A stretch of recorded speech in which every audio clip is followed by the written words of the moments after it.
Hi అండి, అందరికీ praise lord. అందరూ లేచారా? ప్రే చేసుకున్నారా? బైబిల్ చదువుకున్నారా?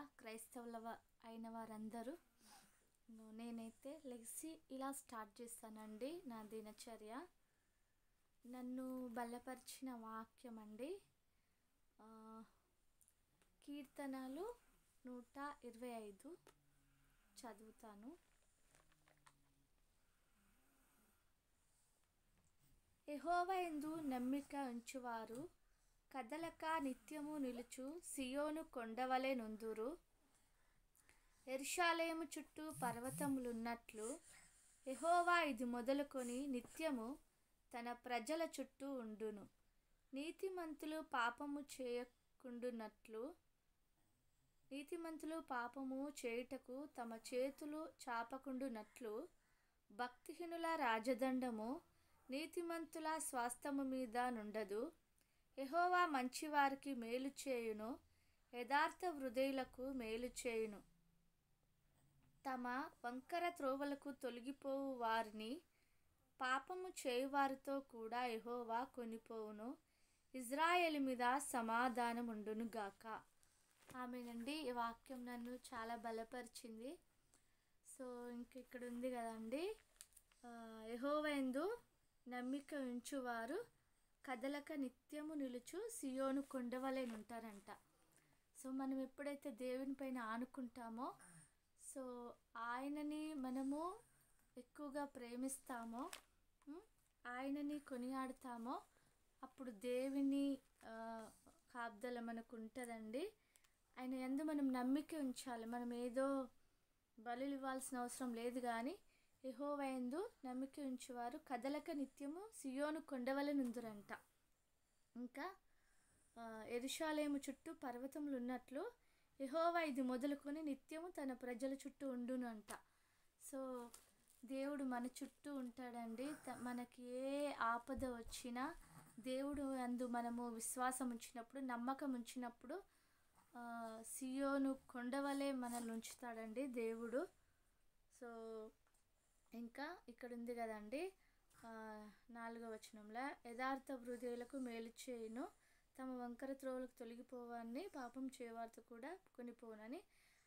సో మంచివారికి మేలు చేస్తాడంట దేవుడు, నీతిమంతులు. ఇంకా ఇక్కడ ఉంది కదా, యెహోవా మంచివారికి మేలు చేయును అంటే మనం మంచిగా ఉన్నప్పుడు, మంచి బాటలో నడుస్తున్నప్పుడు ఆయన మేలు చేయక మానడండి.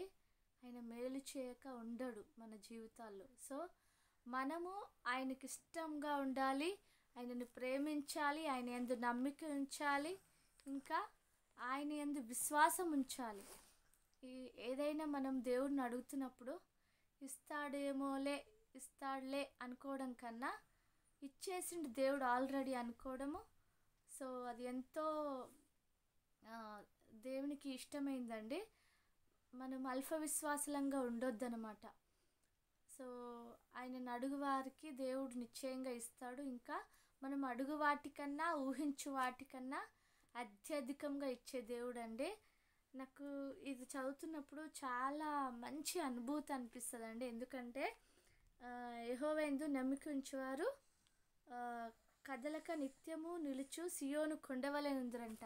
కొండ అసలు కదలదు కదండి. ఎన్ని తుఫాన్లు వచ్చినా, ఎన్ని అలజడులు వచ్చినా, ఎన్ని గాలులు వీచినా ఆ కొండ అనేది కదలదు అసలు, సియోను కొండ. సో మనము దేవుని యందు నమ్మిక ఉంచినప్పుడు మనం కూడా ఆ కొండలాగా ఉంటామండి.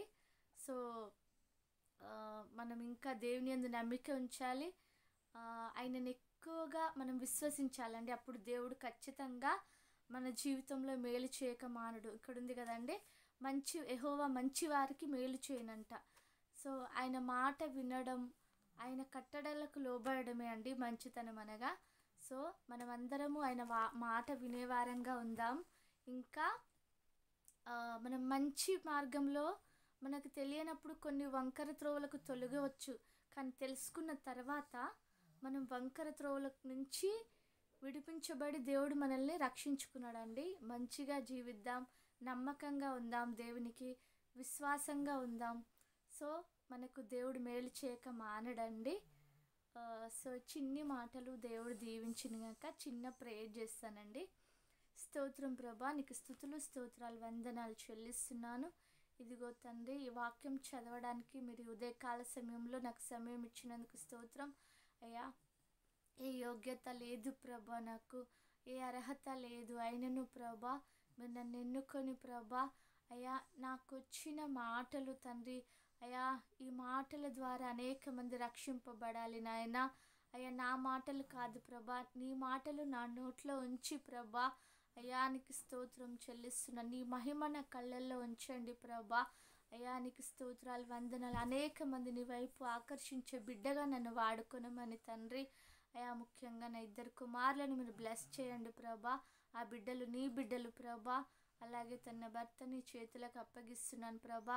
నన్ను నేను నీకు అర్పించుకుంటున్నాను ప్రభా, నీకు స్తోత్రం. మరి ముఖ్యంగా సేవకుల కొరకు, సేవకుల తండ్రి పిల్లల కొరకు ప్రార్థన చేస్తున్నాను ప్రభా అయ్యా. సేవకుల పిల్లలను మీరు దీవించండి తండ్రి అయ్యా. సేవకుల పిల్లలపైన నీ అభిషేకం కుమ్మరించండి, సేవకులపై నీ అభిషేకం కుమ్మరించండి.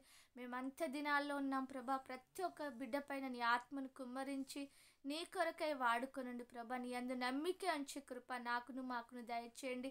ఎంతమంది అప్పులతో ఉన్నారో విడిపించండి, ఎంతమంది గర్భఫలం లేక ఉన్నారో తండ్రి ఈ నెలలో మీరు ఆశీర్వదించండి. చక్కటి గర్భఫలం చేత, భూఫలం చేత దీవించండి. ఎంతమంది బిడ్డలు ప్రభా అయ్యా గర్భంతో ఉన్నారో మంచి డెలివరీ దయచేయమని అడుగుతున్నాను తండ్రి అయ్యా, నీకు స్తోత్రం. ఎంతమంది అనారోగ్యంగా ఉన్నారు ఇప్పుడే ముట్టండి, స్వస్థపరచండి. ఎంతమంది బిడ్డలు రక్షణ లేకున్నారు, యేసుక్రీస్తు నామంలో రక్షింపబడుదురుగాక అని ప్రార్థన చేస్తూ ప్రభా ఈ ఉదయకాల సమయంలో నీ సన్నిధి నాకును మాకును తోడుగా ఉంచమని నన్ను నేను తగ్గించుకుంటూ నామాన్ని హెచ్చిస్తూ యేసుక్రీస్తు నామంలో అడిగి వేడుకుంటున్నాను తండ్రి. ఆమేన్, ఆమేన్, ఆమేన్. ప్రైజ్ లార్డ్ అండి అందరికీ. బాయ్ అండి.